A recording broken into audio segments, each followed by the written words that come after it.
গানটো ভাল লাগিছে, ধৰণী সোণোৱালে গাইছে গানটো আৰু বিহু উৰিয়া গান হয়, অকণমান ৰোমান্টিক চং।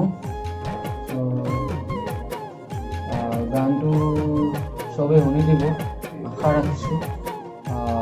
পৰহি মানে ৰিলিজ দি দিম গানটো, তাৰপিছত শ্বেয়াৰো কৰিব, লাইক কমেণ্ট দি দিব চবে। মোৰ ফালৰ পৰা এই গীতটো ভাল হ'ব বুলি মই আশা ৰাখিছোঁ।